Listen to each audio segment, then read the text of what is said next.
ಆನೇಕಲ್ ತಾಲೂಕಿನ ಉಸ್ಕೂರು ಮದ್ದೂರಮ್ಮನ ಜಾತ್ರೆ ಅಂದ ತಕ್ಷಣ ನಮ್ಮ ಕಣ್ಮುಂದೆ ಬರುವಂತದ್ದೇ ಹತ್ತಾರು ಸಂಖ್ಯೆಯಲ್ಲಿನ ತೇರುಗಳು ಅಥವಾ ಕುರ್ಚಿಗಳು. ಆ ತೇರುಗಳನ್ನ ಎತ್ತುಗಳ ಸಹಾಯದಿಂದ ಇವತ್ತಿಗೂ ಕೂಡ ಗ್ರಾಮೀಣ ಶೈಲಿಯಲ್ಲಿಯೇ ಉಸ್ಕೂರಿಗೆ ಸುತ್ತಮುತ್ತಲು ಇರ್ತಕ್ಕಂತಹ ಹತ್ತಾರು ಹಳ್ಳಿಗಳಿಂದ ತೇರುಗಳನ್ನ ಕಾಲು ದಾರಿಗಳಲ್ಲಿ ಹಳ್ಳ ಕೊಳ್ಳಗಳಲ್ಲಿ ಕೂಡ ಇವತ್ತು ಕೂಡ ಆ ಒಂದು ತೇರುಗಳನ್ನ ರಾಸುಗಳ ಸಹಾಯದಿಂದ ಎಳೆದು ತರಲಾಗುತ್ತದೆ. ಭಕ್ತರುಗಳು ಶ್ರದ್ಧಾ ಭಕ್ತಿಯಿಂದ ತಮ್ಮ ಗ್ರಾಮಗಳಲ್ಲಿಯೇ ಜಾತ್ರೆಗೂ ಮುನ್ನ ತಾಯಿ ಮದ್ದೂರಮ್ಮನ ಬಳಿ ಹೋಗಿ ಹೂವನ್ನ ಕೇಳ್ತಾರೆ. ಆ ಹೂ ನೀಡಿದಾಗ ತಮ್ಮ ಗ್ರಾಮಗಳಲ್ಲಿ ತೇರುಗಳನ್ನ ನಿರ್ಮಾಣ ಮಾಡೋದಕ್ಕೆ ಆರಂಭಿಸ್ತಾರೆ.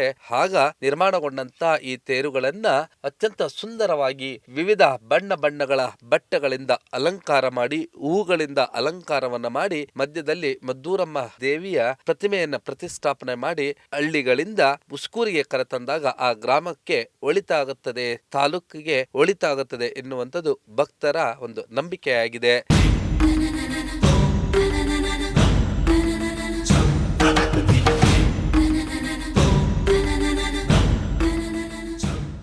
ಕಳೆದ ಹಲವು ದಶಕಗಳಿಂದಲೂ ಕೂಡ ಈ ಒಂದು ಸಂಪ್ರದಾಯ ನಡೆದುಕೊಂಡು ಬಂದಿದೆ. ಇತಿಹಾಸ ಪ್ರಸಿದ್ಧ ಉಸ್ಕೂರು ಮದ್ದೂರಮ್ಮನ ಜಾತ್ರೆ ರಾಜ್ಯದಲ್ಲಿಯೇ ಅತ್ಯಂತ ವಿಶಿಷ್ಟವಾದಂತಹ ಜಾತ್ರೆ ಅಂದ್ರೆ ತಪ್ಪಾಗಲಾರದು. ರಾಜ್ಯದ ಬೇರೆ ಬೇರೆ ಕಡೆ ನಾವು ಯಾವುದಾದ್ರೂ ರಥೋತ್ಸವ ನಡೆದ್ರೆ ಒಂದು ರಥವನ್ನ ನಿರ್ಮಾಣ ಮಾಡಿ ಆ ದೇವಿಗೆ ಅರ್ಪಿಸ್ತೇವೆ. ಆದ್ರೆ ರಾಜ್ಯದಲ್ಲಿಯೇ ಇದನ್ನು ವಿಶಿಷ್ಟ ಅಂತ ಕರೆಯೋದಕ್ಕೆ ಮತ್ತೊಂದು ಕಾರಣ ಅಂದ್ರೆ ಉಸ್ಕೂರಿನ ಮದ್ದೂರಮ್ಮನ ಜಾತ್ರೆಗೆ 10ಕ್ಕೂ ಹೆಚ್ಚು ತೇರುಗಳನ್ನ ಏಕಕಾಲದಲ್ಲಿ ನಿರ್ಮಾಣ ಮಾಡಿ ಅವುಗಳನ್ನ ರಾಸುಗಳ ಸಹಾಯದಿಂದ ಇವತ್ತಿಗೂ ಕೂಡ ಭಕ್ತರುಗಳು ಎಳೆದು ತರುವಂತಹದ್ದು ಅತ್ಯಂತ ವಿಶೇಷವಾಗಿ ಯಾವುದೇ ರೀತಿಯಾದಂತಹ ಅನಾಹುತಗಳು ನಡೆಯದಂತೆ ತಾಯಿ ನಮ್ಮನ್ನ ಕಾಪಾಡ್ತಾಳೆ ಅನ್ನುವಂಥದ್ದು ಭಕ್ತರ ನಂಬಿಕೆಯಾಗಿದೆ. ಈ ಒಂದು ಉಸ್ಕೂರು ಮದ್ದೂರಮ್ಮನ ಜಾತ್ರೆಗೆ ಐತಿಹಾಸಿಕ ಹಿನ್ನೆಲೆಯೂ ಕೂಡ ಇದೆ.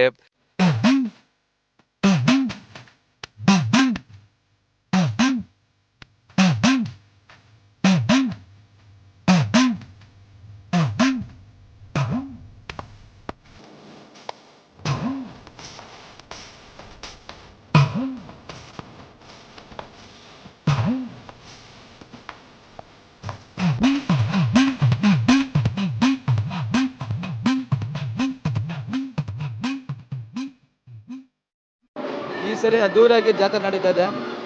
ಹಂಗಾಗಿ ಎಲ್ಲ ಬಂದು ಹೋಗೋರಿಗೆ ಎಲ್ಲರಿಗೂ ಒಳ್ಳೇದಾಗಬೇಕಂತ ದೇವಿನ ಕೇಳ್ಕೊಂಡಿದ್ದೀರಿ. ಅದು ಲಕ್ಷಾಂತರ ಜನ ಸೇರೋ ಜಾತ್ರೆ ಇದು. ಹಂಗಾಗಿ ನಮ್ಮ ಮದ್ದೂರಮ್ಮ ಜಾತ್ರೆ ಅಂತ ಇದು ಇತಿಹಾಸದಲ್ಲೇ ನಂಬರ್ 1 ಅಂತ ಹೇಳ್ಬೋದು.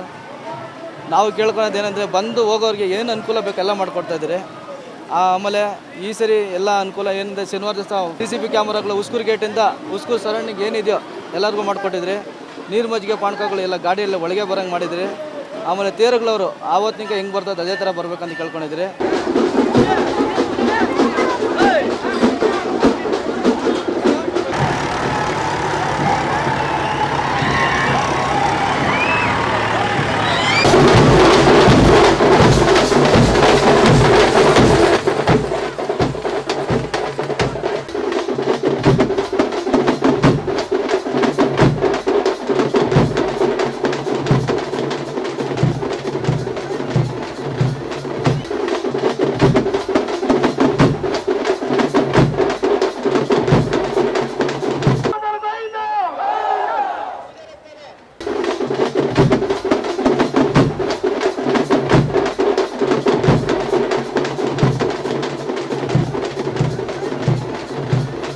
ಮೊದಲು 12 ಗ್ರಾಮಗಳಿಂದ ಬರ್ತಾ ಇದ್ವು. ಈ ಸಾರಿ 13 ಗ್ರಾಮ ಆಯಿತು. 50-60 ವರ್ಷದ ಹಿಂದೆ 120 ತೇರುಗಳು ಬರ್ತಾ ಇದ್ವು.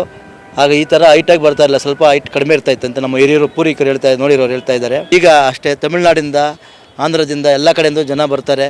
ಇಲ್ಲಿ ಹೆಚ್ಚಾಗಿ ನಮ್ಮ ಉಸ್ಕೂರು ಗ್ರಾಮದವರು ಜಾತ್ರೆ ಮಾಡೋದಕ್ಕಿಂತ ಪಕ್ಕದ ಹಳ್ಳಿಗಳು ಎಲ್ಲ ಕಡೆಯಿಂದನೂ ಜನ ಜಾಸ್ತಿ ಬರ್ತಾರೆ. ಅವರೆಲ್ಲ ಉಸ್ಕೂರಿಗಿನ ಹೆಚ್ಚಿನ ವಿಜೃಂಭಣೆಯಿಂದ ಜಾತ್ರೆಯನ್ನು ಆಚರಣೆ ಮಾಡ್ತಾರೆ. 400 ವರ್ಷ ಇತಿಹಾಸ ಇದೆ. ಟಿಪ್ಪು ಸುಲ್ತಾನು ಈ ಅಮ್ಮನಿಗೆ ವಜ್ರ ಆಭರಣಗಳು ಮಾಡಿಸ್ಕೊಟ್ಟಿರೋದು ಇದೆ. ಅದು ಈಗಲೂ ಟೆಜ್ರಿಯಲ್ಲಿದೆ. ಕುರ್ಜುಗಳನ್ನು ಇದು ಎತ್ತುಗಳಿಂದ ಎಳ್ಕೊಂಬರ್ತಾರೆ. ಸುಮಾರು ದೂರದಿಂದ ಒಂದು 10-15 ಕಿಲೋಮೀಟ್ರಿಂದ ಎಳ್ಕೊಂಬರ್ತಾರೆ. 101 ತೇರು ಬರ್ತಾಯಿತ್ತು ಮೊದಲು. ಈಗೆಲ್ಲ ಸ್ವಲ್ಪ ಲೈನ್ಗಳು ದೊಡ್ಡ ಲೈನ್ ಆಗಿ ಮತ್ತು ಈ ಕೆಲವು ಸಮಸ್ಯೆಗಳಿಂದ ಕಮ್ಮಿ ಆಗಿದೆ. ಇವಾಗ ಉಸ್ಕೂರಿಗೆ ರಥಗಳು ಬರುವ ಮುನ್ನ ದಿನ ಶುಕ್ರವಾರ ಉಸ್ಕೂರು ಸುತ್ತಮುತ್ತಲು ಇರ್ತಕ್ಕಂಥ ಎಲ್ಲ ಹಳ್ಳಿಗಳಲ್ಲೂ ಕೂಡ ಅವರು ನಿರ್ಮಾಣ ಮಾಡಿದಂತ ಈ ರಥ ಅಥವಾ ಕುರ್ಚುಗಳಿಗೆ ಅಲ್ಲಿಯೇ ದೀಪಗಳನ್ನ ಮಾಡಲಾಗುತ್ತದೆ. ಅಂದ್ರೆ ತಂಬಿಟ್ಟಿನಿಂದ ಮಾಡಲ್ಪಡುವಂತಹ ದೀಪಗಳನ್ನ ತಾಯಿಗೆ ಅರ್ಪಿಸ್ತಾರೆ. ಇದನ್ನ ವಿಶೇಷವಾಗಿ ಗೋವಿಂದ ಶೆಟ್ಟಿ ಪಾಳ್ಯದಲ್ಲಿ ಇರುವಂತಹ ಸಲ್ಲಾಪ್ರಿಯಮ್ಮ ಮತ್ತು ಮದ್ದೂರಮ್ಮ ದೇವಿಗೆ ವಿಶೇಷವಾದಂತಹ ದೀಪಗಳ ಆರತಿಯನ್ನ ಮಾಡಲಾಗುತ್ತದೆ. ಅಗ್ನಿ ಕುಂಡದಲ್ಲಿ ಭಕ್ತರುಗಳು ಇಳಿದು ಬಂದು ತಾಯಿಗೆ ತಮ್ಮ ಭಕ್ತಿಯನ್ನ ಅರ್ಪಿಸ್ತಾರೆ. ಹಾಗೆಯೇ ವಿಶೇಷವಾಗಿ ಇಲ್ಲಿನ ಯುವಕರು ಆ ತಾಯಿಯ ಪಲ್ಲಕ್ಕಿಗಳನ್ನು ಕೂಡ ಮಾಡ್ತಾರೆ. ಇಡೀ ಗ್ರಾಮದಲ್ಲಿ ದೇಶ ವಿದೇಶಗಳಿಂದಲೂ ಕೂಡ ತುಂಬಿ ತುಳುಕುತ್ತಿರುತ್ತದೆ. ಈ ಒಂದು ತಾಯಿಗೆ ಕರ್ನಾಟಕದ ರಾಜ್ಯದಾದ್ಯಂತ ಕೂಡ ಭಕ್ತರಿದ್ದಾರೆ. ತಾಯಿ ನಂಬಿದವರನ್ನ ಕೈ ಬಿಡೋದಿಲ್ಲ ಅನ್ನುವಂಥದ್ದು ಭಕ್ತರ ನಂಬಿಕೆಯಾಗಿದೆ. ಭಾರಿ ಸತ್ಯ. ಆ ಅಮ್ಮನ ಮಕ್ಕಳೇ ನಾವು. ಏನು ಅವಳು ನಮ್ಗೆಲ್ಲರಿಗೂ ತಾಯಿ. ನೀವು ಉಳಿದ್ರೆ ಆ ಅಮ್ಮನ ನಮ್ಮ ಸಣ್ಣ ಮುಗಿದ್ರೆ ಒಲಿತಾಳೆ. ಸುಮ್ಮನೆ ಮುಕ್ಕೊಂಡು ಹೋಗೋದಲ್ಲ ಆ ಅಮ್ಮನ್ನ.